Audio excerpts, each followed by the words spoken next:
Hello बच्चों, NCERT की series में क्लास 6 की ज्योग्राफी को हमने फिनिश कर लिया है और क्लास 6 की हिस्ट्री का आज हमारा ये पहला चैप्टर है, पहला लेक्चर है इसका। तो वीडियो को आप लास्ट तक देखना। तो मैंने वीडियो जो ज्योग्राफी की बनाई है वो ज्योग्राफी की बनाई थी, लाइन वाइज बनाई थी मैंने। हिस्ट्री की भी वीडियो में लाइन वाइज ही बना रहा हूँ, ताकि ऐसा कुछ ना रहे कि किसी लाइन का मतलब समझ ना आए बच्चों को।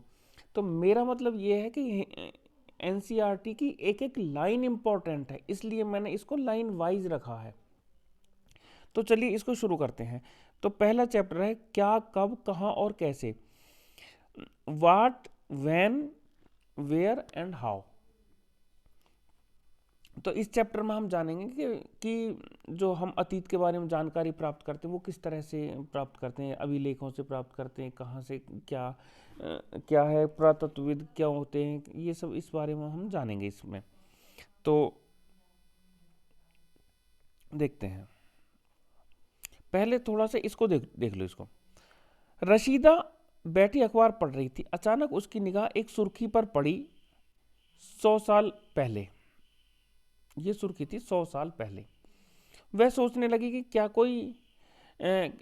कि कोई कैसे जान सकता है कि इतने वर्षों पहले क्या हुआ था। अगर हम न्यूज़पेपर में देखते हैं, न्यूज़पेपर में हम पढ़ते हैं कि 100 वर्ष पहले, तो बच्चों के मन में एक सवाल आता है कि 100 वर्ष पहले का हमें कैसे पता लगता है कि 100 वर्ष पहले क्या घटना घटी थी या मतलब क्या हुआ था। अब इसमें हम देखते हैं देखो कैसे पता लगाएं।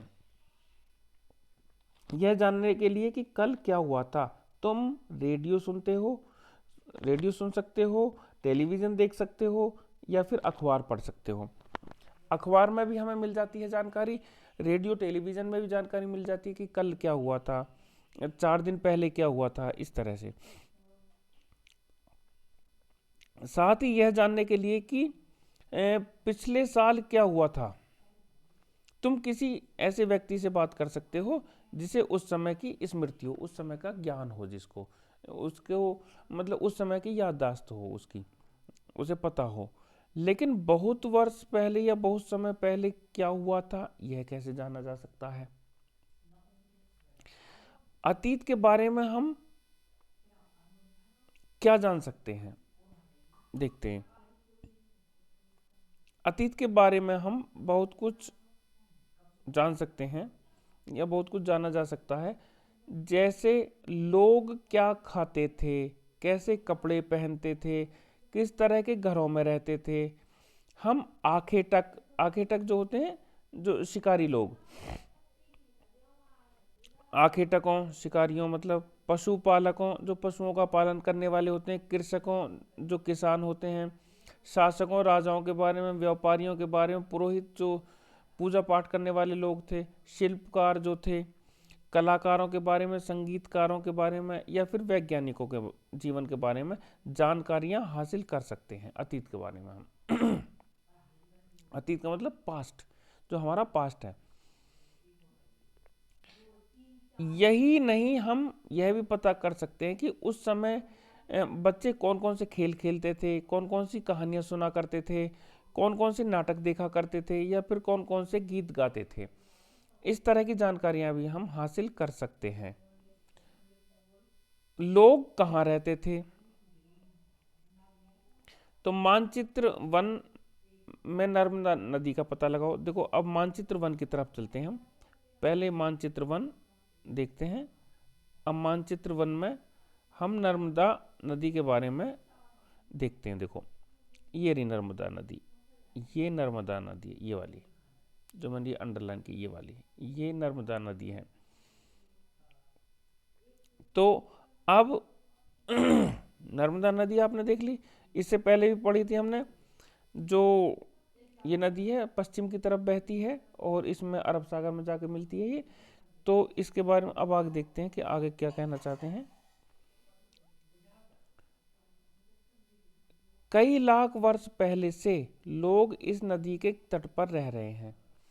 मतलब पहले जो लोग रहते थे नदियों के किनारे रहने की कोशिश करते थे ताकि पानी की उपलब्धता बनी रहे। वहाँ उपलब्धता के कारण कि पानी की कोई समस्या ना हो, तो इस वजह से वो नदी के किनारे ज़्यादातर रहते थे। जैसे सिंधु नदी के किनारे तो, और नर्मदा नदी के किनारे, गंगा नदी के किनारे, इस तरह से लोग रहते थे। यहाँ रहने वाले आरंभिक लोगों में से कुछ कुशल संग्राहक थे। संग्राहक मतलब उसका संग्रह करने वाले, चीज़ों का संग्रह करने वाले, इकट्ठा रखने वाले, जो आसपास के जंगलों की विशाल संपदा से परिचित थे। जो आसपास के जो जंगल थे, जंगल में हमें क्या प्राकृतिक संपदा है, क्या छिपी हुई है प्राकृतिक संपदा, और उसका हमें यूज कैसे करना है, इस बारे में उनको पूरी जानकारी होती थी। अपने कपड़ों के लिए वे जड़ों, फलों तथा जंगल के अन्य उत्पादों का यहीं से संग्रह किया करते थे, यहीं से उनको इकट्ठा करते थे। वे जानवरों का आखेट शिकार भी करते थे। मतलब आखेटक मैंने बताया था शिकारी, तो आखेट मतलब शिकार करना, शिकार भी करते थे वो। अब ये है, अब तुम उत्तर पश्चिम की सुलेमान और किरथर पहाड़ियों का पता लगाओ। सुलेमान और किरथर पहाड़ियाँ, अब हम देखते हैं इस मैप में, देखते हैं सुलेमान और किरथर पहाड़ियाँ आपको दिखाता हूँ मैं मैप में। देखो मैं इनको अंडरलाइन कर दूँ, देखो सुलेमान, यहाँ सुलेमान, यहाँ किरथर, ये तो सुलेमान और किरथर पहाड़ियाँ ये हैं। अब इनके विशेषता देखते हैं, इनमें क्या था। इसी क्षेत्र में कुछ ऐसे स्थान हैं जहां लगभग 8000 वर्ष पूर्व स्त्री पुरुषों ने सबसे पहले गेहूं तथा जौ जैसी फसलों को उपजाना आरंभ किया था। मतलब उत्तर पश्चिम में जो हमारी सुलेमान और किरथर पहाड़ियां हैं, वहाँ जो स्त्री पुरुष थे, वहाँ उन्होंने लगभग 8000 वर्ष पहले, सबसे पहले, मतलब 8000 वर्ष पहले भी सबसे पहले उन्होंने गेहूं और जौ जैसी फसलों को उन्होंने उगाना प्रारंभ किया था, उपजाना उनको। उन्होंने भेड़, बकरी और गाय, बैल जैसे पशुओं को पालतू पशु बनाना शुरू किया। वे लोग गांवों में रहते थे। उत्तर पूर्व में गारो तथा मध्य भारत में विंध्य पहाड़ियों का भी पता लगाओ। अब गारो और विंध्य पहाड़ियाँ, अब देखो दिखाते हैं आपको गारो और विंध्य पहाड़ियाँ। देखो गारो, गारो और विंध्य पहाड़ियाँ, ये नहीं विंध्य पहाड़ियाँ, तो ये गारो है इधर, ये, और इधर विंध्य पहाड़ियाँ हैं। अब देखो ये आपको पता लग गया कहाँ कौन सी पहाड़ी है। ये कुछ ऐसे अन्य क्षेत्र थे जहाँ कृषि का विकास हुआ। दूसरे क्षेत्र थे ये ऐसे जहाँ कृषि का विकास हुआ था। जहाँ सबसे पहले चावल उपजाया गया, वे स्थान विंध्य के उत्तर में स्थित थे।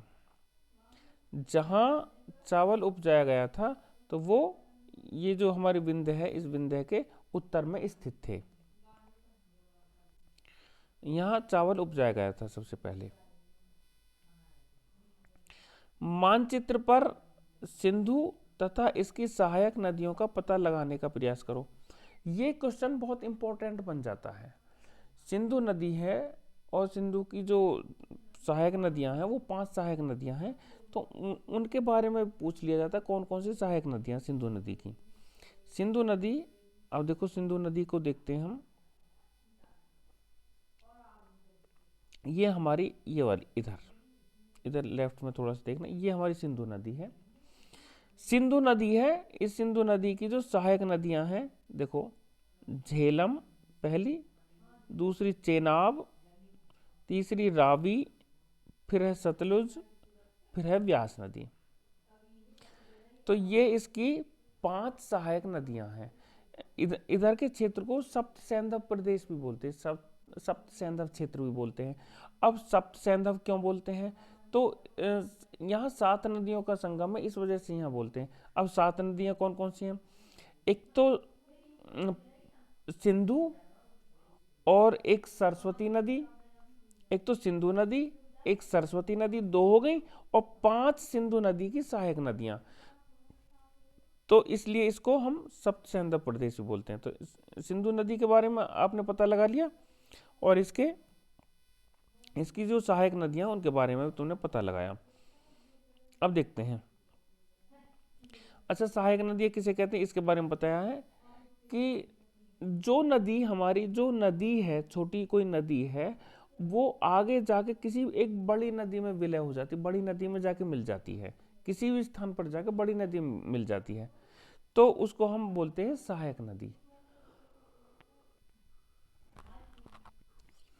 लगभग 4700 वर्ष पूर्व इन्हीं नदियों के किनारे कुछ आरंभिक नगर फले फूले। लगभग 4700 वर्ष पहले इन्हीं नदियों के किनारे जो है आरंभिक नगर बसे थे।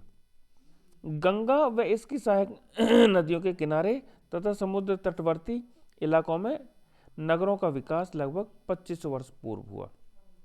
4700 वर्ष पूर्व तो हुआ था सिंधु नदी के आसपास के एरिया में, और उसके बाद में जो इधर नगर बसे इधर गंगा और सहायक नदियों के पास या समुद्र के तटवर्ती इलाकों में, तो वो 2500 वर्ष पूर्व हुआ वहाँ विकास नगरों का।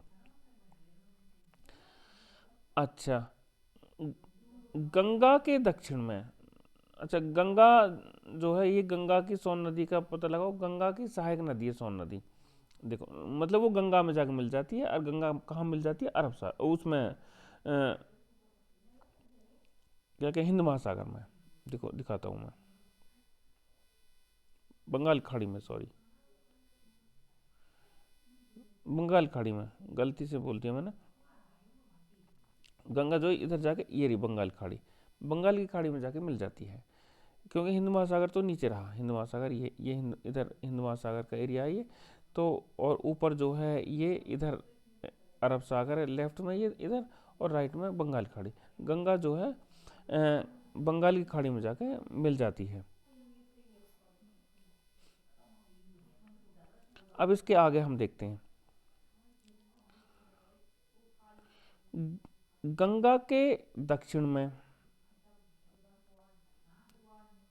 इन नदियों के आसपास का क्षेत्र प्राचीन काल में मगध, जो कि वर्तमान में बिहार के नाम से जाना जाता है, इस नाम से जाना जाता था। तो जो गंगा के दक्षिण में जो है वो जाना जाता था हमारा मगध के नाम से पहले। अब देखो ये हमारी गंगा, ये जो है इधर हमारा, ये देखते हैं यहाँ पे ये इधर का जो इलाका है इधर यहाँ पे ये इधर, तो ये जो है मगध का एरिया था, यहाँ मगध क्षेत्र था, इधर मगध का एरिया मगध के नाम से जाना जाता था, जो कि वर्तमान में अब बिहार है। तो इसको आगे भी हम पढ़ेंगे, जब 16 महाजनपद पढ़ेंगे तो मगध के बारे में बहुत कुछ जानकारी मिलेगी वहाँ पे भी। इसके बाद देखते हैं हम, इसके शासक बहुत शक्तिशाली थे मगध के, और उन्होंने एक विशाल राज्य स्थापित किया था। देश के अन्य हिस्सों में भी ऐसे राज्यों की स्थापना की गई थी। लोगों ने सदैव उपमहाद्वीप के एक हिस्से से दूसरे हिस्से तक यात्रा की। भारत हमारा एक उपमहाद्वीप है, तो इस उपमहाद्वीप में एक हिस्से से दूसरे हिस्से तक यात्रा भी की थी लोगों ने। कभी कभी हिमालय जैसे ऊंचे पर्वतों, पहाड़ियों, रेगिस्तान, नदियों तथा समुद्रों के कारण यात्रा जोखिम भरी होती थी। जोखिम तो होता था यात्राओं में, बहुत सारी दिक्कतों का सामना करना पड़ता था, फिर भी ये यात्रा उनके लिए असंभव नहीं थी, मतलब उनमें हिम्मत थी, असंभव नहीं थी यात्रा, जोखिम भरी भले ही थी।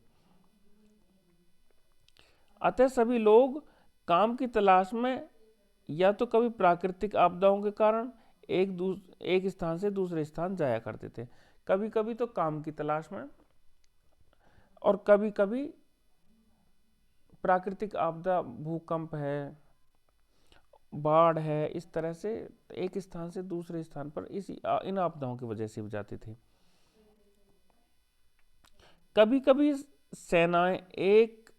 सेनाएं दूसरे क्षेत्र पर विजय हासिल करने के लिए जाती थीं। एक स्थान से दूसरे स्थान सेना भी जाती थी। इसके अतिरिक्त व्यापारी कभी काफिले में तो कभी जहाज़ों में अपने साथ मूल्यवान वस्तुएं लेकर एक स्थान से दूसरे स्थान तक जो जाते रहते थे, वो काफिले में, और कभी वो वैसे जाते थे जहाज़ों में, भीड़ में। तो एक स्थान से दूसरे स्थान तक जाते थे अपने व्यापार के चक्कर में। धार्मिक गुरु लोगों को शिक्षा और सलाह देते हुए एक गांव से दूसरे गांव तथा एक कस्बे से दूसरे कस्बे जाया करते थे। धार्मिक गुरु जो है, जो किसी धर्म का प्रचार करने या वैसे शिक्षा देने के लिए लोगों को, वो भी एक स्थान से दूसरे स्थान जाते थे, कस्बे से कस्बे, गांव से गांव जाते थे वो। कुछ लोग नए और रोचक स्थानों को खोजने की चाह में उत्सुकतावश यात्रा किया करते थे। कुछ लोग ऐसे थे, नए या तो नया स्थान खोजना है, जैसे वास्को डी गामा आया था, और कुछ ऐसे थे कि नए स्थान को देखने की वजह से, भ्रमण की वजह से भी जाते थे। इन सभी यात्राओं से लोगों को एक दूसरे के विचारों को जानने का अवसर मिला। एक दूसरे के विचारों को जो लोग बाग जाने, क्योंकि एक स्थान से दूसरे स्थान जाएंगे, सभी लोगों से मिलेंगे भी, तो एक दूसरे के विचार भी जानने को उन्हें मिलते थे।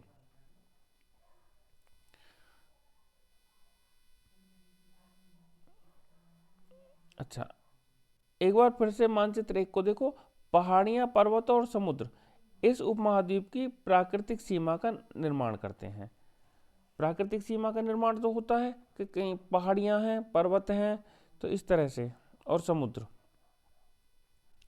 तो अब इसमें देखते हैं, हालांकि लोगों के लिए इन सीमाओं को पार करना आसान नहीं था, इजी तो नहीं था। जिन्होंने ऐसा चाहा वे ऐसा कर सके। उन्होंने चाहा कि हम इस काम को करें, असंभव काम को भी करें, तो वो कर पाए। अगर नहीं चाहते तो नहीं कर पाते वो। वे पर्वतों की ऊंचाई को छू सके और गहरे समुद्रों को पार कर सके। पर्वतों की ऊंचाई तक भी पहुंचे वो लोग, और गहरे समुद्रों को भी पार किया उन्होंने, क्योंकि जहां चाहा वहां रहा। उपमहाद्वीप के बाहर से कुछ लोग यहां आए और यहीं बस गए। बाहर के लोग भी यहां आए और यहीं पर बस गए। लोगों के इस आवागमन ने हमारी सांस्कृतिक परंपराओं को समृद्ध किया।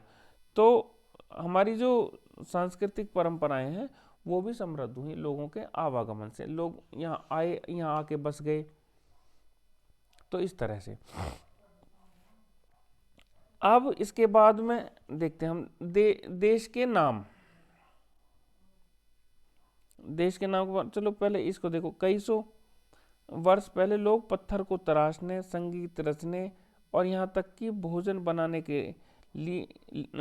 के नए तरीकों के बारे में एक दूसरे के विचारों को अपनाते रहे हैं। ठीक है। अब देश के नाम, हमारे देश के जो नाम है, भिन्न भिन्न नाम, वो कैसे पढ़े हैं ये देखते हैं। अपने देश के लिए हम प्राय इंडिया और भारत जैसे नामों का प्रयोग करते हैं। इंडिया शब्द इंडस से निकला है।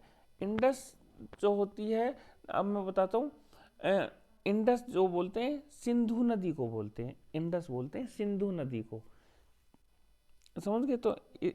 तो इसी से सिंधु से हिंदू और हिंदुस्तान, इस तरह से नाम पड़ा इंडस। अब इसके बारे में देखो, बताता हूँ। जिसे संस्कृत में सिंधु कहा जाता है। इंडस का मतलब सिंधु, संस्कृत में बोला जाता है इंडस शब्द को।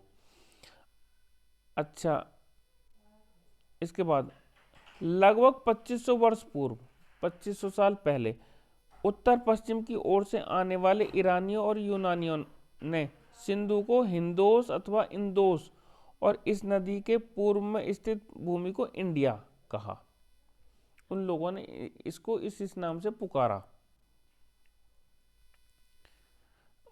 भारत नाम का प्रयोग उत्तर पश्चिम में रहने वाले लोगों के एक समूह के लिए किया जाता था।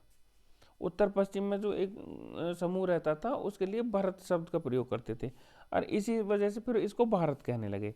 इस समूह का उल्लेख संस्कृत की आरंभिक कृति ऋग्वेद में भी मिलता है। ऋग्वेद जो आरंभिक कृति है, जो है सबसे पुरानी कृति जो है, क्या वो कितनी है? 3500 वर्ष पुरानी। 3500 वर्ष पुरानी, काफ़ी पुरानी है ये। बाद में इसका प्रयोग देश के लिए होने लगा। बाद में जो है भारत शब्द का प्रयोग अपने देश के लिए होने लगा। अतीत के बारे में कैसे जानें? जो हमारा अतीत था, हमारा पास्ट के बारे में हम कैसे जानें? अतीत की जानकारी हम कई तरह से प्राप्त कर सकते हैं। इनमें से एक तरीका अतीत के बारे में लिखी गई पुस्तकों को ढूंढना और पढ़ना है। या तो ये तरीका है कि अतीत जो पास्ट के बारे में जो पुस्तकें लिखी गई हैं हमारी, उन पुस्तकों को ढूंढो और उनको पढ़ो। तो उसमें जो लिखा हुआ है उसके उसको पढ़ो। पढ़ने के बाद हमको थोड़ा पता लगेगा कि हाँ, अतीत में क्या था। ये पुस्तकें हाथ से लिखी हुई होने के कारण पांडुलिपि कही जाती हैं। पांडुलिपि का मतलब जो हाथ से लिखी गई पुस्तक है, प्रिंटेड नहीं है। अंग्रेजी में पांडुलिपि के लिए प्रयुक्त होने वाला शब्द जो है मैन्युस्क्रिप्ट, इंग्लिश में इसको मैन्युस्क्रिप्ट बोलते हैं पांडुलिपि को। ये शब्द कहाँ से लिया गया है? शब्द जो ये लैटिन शब्द मैन्यू, जिसका अर्थ है हाथ, से निकला है, इसलिए मैन्युस्क्रिप्ट। ये पांडुलिपियां प्राय ताड़पत्रों और हिमालय क्षेत्र में उगने वाले भूर्ज नामक पेड़ की छाल से विशेष तरीके से तैयार भोजपत्र पर लिखी जाती हैं, लिखी हुई मिलती हैं ये वहाँ पर। तो या तो ताड़पत्र पे, या फिर हिमालय क्षेत्र में जो उगने वाला पौधा है भूर्ज, तो उसकी छाल से।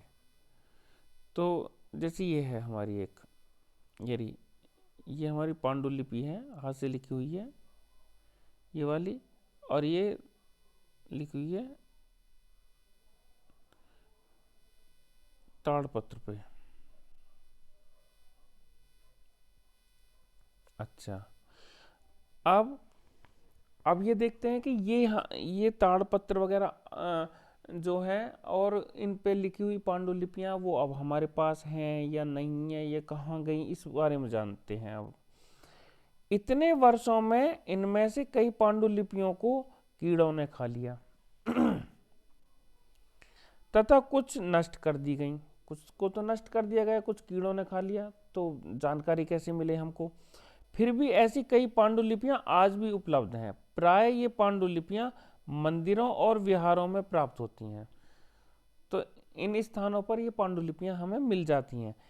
इन पुस्तकों में धार्मिक मान्यताओं और व्यवहारों, राजाओं के जीवन, औषधियों तथा विज्ञान आदि सभी के बारे में जो सभी विषयों की हमें चर्चा मिल जाती है। इसमें क्या क्या देखो, बहुत सारी जो धार्मिक मान्यताएं हैं, व्यवहार हैं, राजाओं के जीवन के बारे में भी, औषधियों के बारे में और विज्ञान के बारे में भी हमें बहुत सारी जानकारी इनमें मिल जाती है। इसके अतिरिक्त हमारे यहाँ महाकाव्य, कविताएं तथा नाटक भी हैं। इनमें से कई संस्कृत में लिखे हुए मिलते हैं, जबकि अन्य प्राकृत और तमिल भाषा में। जैसे ये भाषाएं पाली, प्राकृत, ये पुरानी भाषाएं हैं। प्राकृत भाषा का प्रयोग हम आम लोग करते थे, जो आम लोग हैं वो प्राकृत भाषा बोलते थे। हम अभिलेखों का अध्ययन कर सकते हैं, अभिलेख जो हैं हमारे, उनका अध्ययन कर सकते हैं। ऐसे लेख पत्थर अथवा धातु जैसी अपेक्षाकृत कठोर सतहों पर उत्कीर्ण किए मिलते हैं। वहाँ पर उनको काट के, उनको पत्थरों पर काट के उनको लिखे गए हैं ये। कभी कभी शासक अथवा अन्य लोग अपने आदेशों को इस तरह उत्कीर्ण करवाते थे।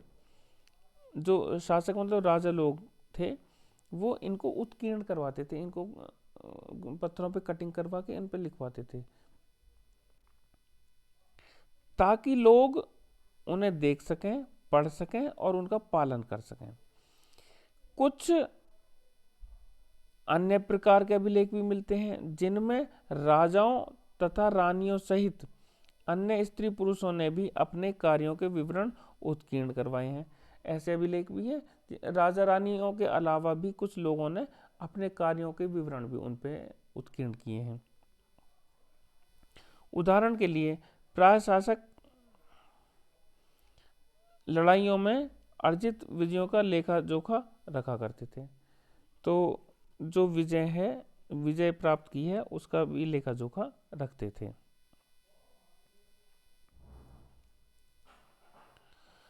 इसके बाद हम देखते हैं आगे। इसके अतिरिक्त अन्य कई वस्तुएं अतीत में बनी और प्रयोग में लाई जाती थीं। ऐसी वस्तुओं का अध्ययन करने वाला व्यक्ति पुरातत्वविद कहलाता है। पुरातत्वविद, आर्कियोलॉजिस्ट, ठीक है, समझ आना,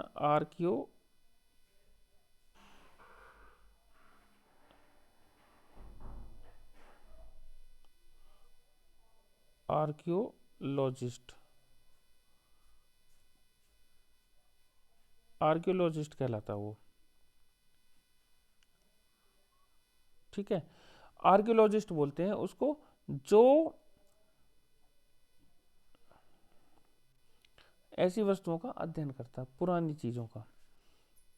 पुरातत्वविद पत्थर और ईंट से बनी इमारतों के अवशेषों,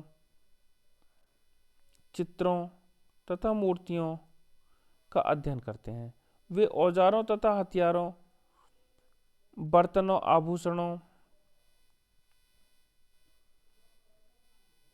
तथा सिक्कों की प्राप्ति के लिए छानबीन तथा खुदाई भी करते हैं आर्कियोलॉजिस्ट जो हैं। इनमें से कुछ वस्तुएं पत्थर, पकी मिट्टी तथा कुछ धातु की बनी हो सकती हैं। ऐसे तत्व कठोर तथा जल्दी नष्ट न होने वाले होते हैं। पुरातत्वविद जानवरों, चिड़ियों तथा मछलियों की हड्डियां भी ढूंढते हैं। इससे उन्हें यह जानने में मदद मिलती है कि अतीत में लोग क्या खाते थे। वनस्पतियों के अवशेष बहुत मुश्किल से बच पाते हैं। जानवरों के अवशेष तो मिल भी जाते हैं लेकिन वनस्पतियों के जल्दी नष्ट हो जाते हैं। यदि अन्न के दाने अथवा लकड़ी के टुकड़े जल जाते हैं तो वे जले हुए रूप में बचे रहते हैं, मतलब अवशेष के रूप में मिल जाते हैं वो। पांडुलिपियों, अभिलेखों तथा पुरातत्व से ज्ञात जानकारियों के लिए इतिहासकार प्राय स्रोत शब्द का प्रयोग करते हैं। इतिहासकार उन्हें कहते हैं जो अतीत का अध्ययन करते हैं। इतिहासकार वो होते हैं जो अतीत के बारे में, पास्ट के बारे में अध्ययन करते हैं। स्रोत के प्राप्त होते ही अतीत के बारे में पढ़ना बहुत रोचक हो जाता है। अगर हमें कोई स्रोत मिल जाता है तो अतीत के बारे में पढ़ना बहुत ही रोचक बन जाता है, क्योंकि इन स्रोतों की सहायता से हम धीरे धीरे अतीत का पुनर्निर्माण करते जाते हैं। अतः इतिहासकार तथा पुरातत्वविद उन जासूसों की तरह हैं जो इन सभी स्रोतों का प्रयोग सुराग के रूप में अतीत को जानने का प्रयास करते हैं। तो एक तरह से ये इतिहासकार और वो एक तरह से जासूस मानो जो अतीत के बारे में हमें जानकारी प्राप्त करके हम तक पहुंचाते हैं। तो अब इसके बाद हम देखते हैं कि ये है अतीत एक या अनेक, ये देखते हैं। क्या तुमने इस पुस्तक के शीर्षक हमारे अतीत पर ध्यान दिया है? यहाँ अतीत शब्द का प्रयोग बहुवचन के रूप में किया गया है। अतीत शब्द का जो प्रयोग है बहुवचन के रूप में किया गया है क्योंकि यहाँ हमने बोला हमारे अतीत, हमारा अतीत नहीं बोला, हमारे अतीत ये बोला है। ऐसा इस तथ्य की ओर ध्यान दिलाने के लिए किया गया है कि अलग अलग समूह के लोगों के लिए इस अतीत के अलग अलग मायने थे।